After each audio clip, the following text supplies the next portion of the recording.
Yo, what up? Natakaroon sa Tuna Festival, Sugbahan sa Dalan. This is a traditional event diri sa General Santos City, guys. Kung asa dungan ang mga government agencies o mga private sectors nga magsugba og isda diri sa Dalan.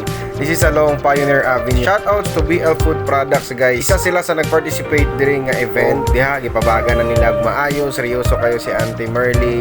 Napod sila kinilaw, guys, panghatag na libre. So nagsugod na og sugba to mga tropa. Ug ang highlight sila is panga, guys. The best kayo ang panga. Daghan kay na, guys, ipanghatag ra na nilang libre sa mga tao nga gustong mukaon. Tungod kay di po na nila mahurot kay daghan kay ilang dala. So seryoso kay to isa ka vlogger diya ka tropa, oh.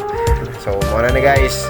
Isuga nagluto atong mga panga, sadya na kayo ng mga tao diya, guys, mga nagmag-wild.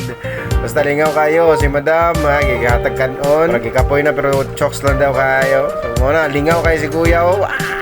Ape to na festival daw ang gingon niya na pero wala na klaro. Kasi Ma'am Chiki nagapanghatag na siya og sugod og kinilaw nga lami kayo pagkatimpla, guys.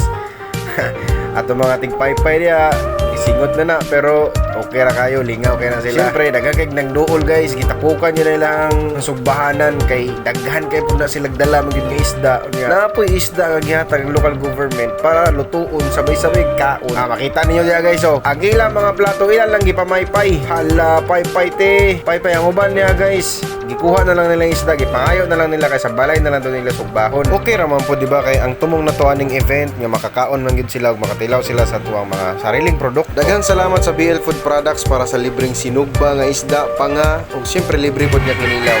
Ug syempre humanang kaon, guys, na libreng pabanda si Mayor para sa kalingawan sa tanan. So happy Tuna Festival, General Santos City, and hopefully magkita-kita sa sunod.